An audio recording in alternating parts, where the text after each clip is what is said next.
Okay, so now we've got the skin looking how we want it for a contoured look. We're going to show you how to do the eye, lip and brow to kind of go with it, because this is beautiful but it's not finished. And so we're going to move on to Bobbi Brown Brow Sculptor. So I'm taking the darker colour with a really fine little brush, and you can see that I'm not starting blocking at the end, because that's when the brow starts to look false.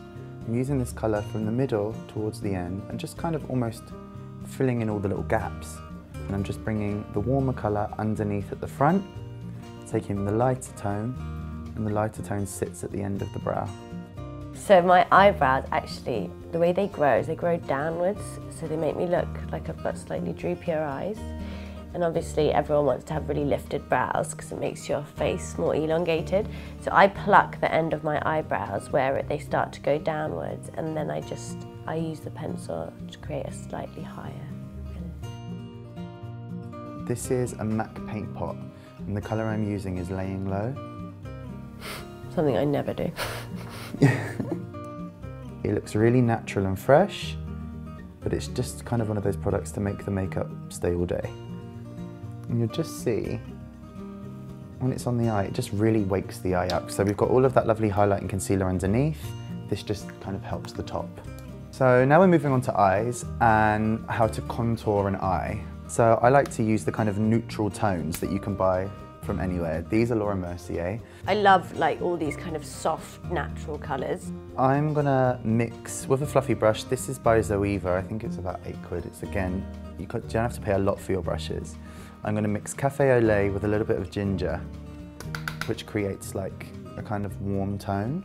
And I'm just literally running this back and forth like a windshield wiper through the socket line on Roxie's eye.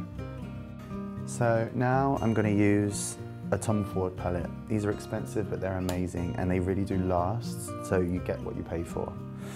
This colour is Cognac Sable.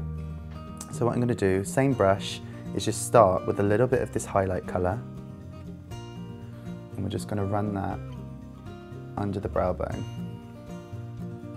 And then go to a little pencil brush with the same highlight shade. Look up for me. And this just sits in the very inner corner of the eye. And this is such a great trick to keep the eyes really awake and open and fresh. And then I'm going to take a little bit of this brown tone, really soft. I'm always really worried when putting brown eyeshadow on that looks purple. Like, yeah, ashy. It's such a fine line between having like a reddy brown and a purpley brown. And I'm not really a fan of purpley brown. And so when this is on, because we're going to go for a liner-free look, make sure this goes down to the lashes, but it just creates a little bit of depth and shape on the eye. And then with my finger, I'm going to take this bronzy tone, which you can see is really luxe. Chin back for me and eyes down. And I'm just literally going to roll this onto the lid. And the reason I'm using my finger is because this has got a bit of sparkle to it. And what I don't want to happen is to go on with a brush and all the sparkles fall all over the face and you can't remove them. And then just the last little bit with this palette, same brush that I used on the brow. I'm just going to take the brown colour again. Look up for me. I'm just going to run this through the lash line as close as I can get to the lashes. This is a lot softer than using a pencil or a liner, but it would give the same effect. And it's almost creating a shadow under the lash line, so it makes the lashes look thicker underneath.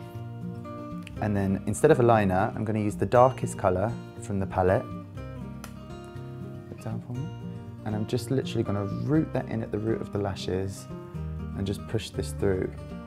So you can see, this just creates, it's like I said, it's almost like a trick of the eye. It just makes the lashes look like they're creating a shadow, so it makes the eyes look more made up than they actually are. It's quite a soft trick and it's quite an easy look to create. So before I put my mascara, I always curl my eyelashes, and I take these out with me everywhere because my eyelashes go straight downwards. So curling them before just really opens your eyes out, makes them look bigger. So then I always like to apply my own mascara because I don't think anyone can ever do your mascara as well as you can do it. So I always start with my lower lashes, and then I like to layer on loads of times with mascara, and I also use loads of different brands, so I never use just one mascara the same and layer that on. But I always start with a mascara that's a bit dried out because it will separate your lashes more. And I always find that mascaras are so much better when they've dried out. So this one is a Benefit one called Roller Lash.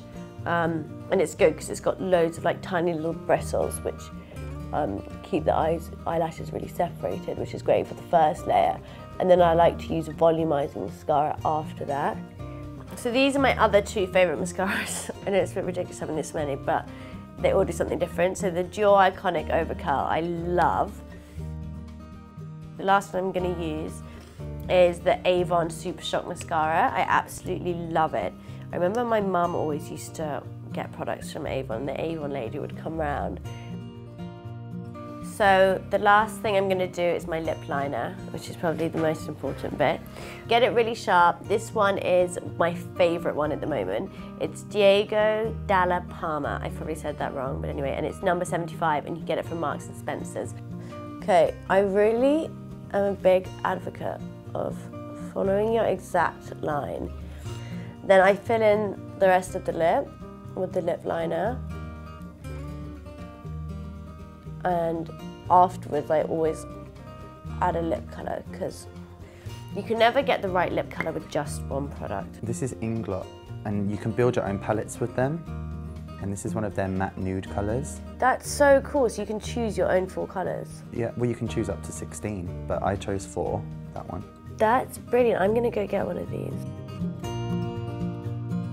Because our lip colours are all so different, so we all have different bases, a colour that looks like this on my lips might look completely different on yours, and then vice versa. So I'm always going up to friends being like, oh God, I love your lip colour, what is it? And then I get it home and it looks completely different. So it's all about mixing different colours to suit your undertone. Okay. So there you have it. This is Roxie's signature look, the look that we like to create day to day.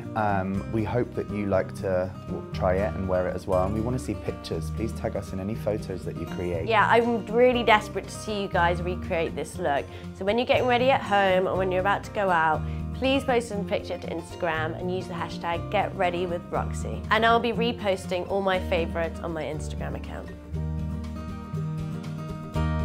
If you enjoyed this, don't forget to tune in next time for my Halloween special where I'll be teaching you how to get this look.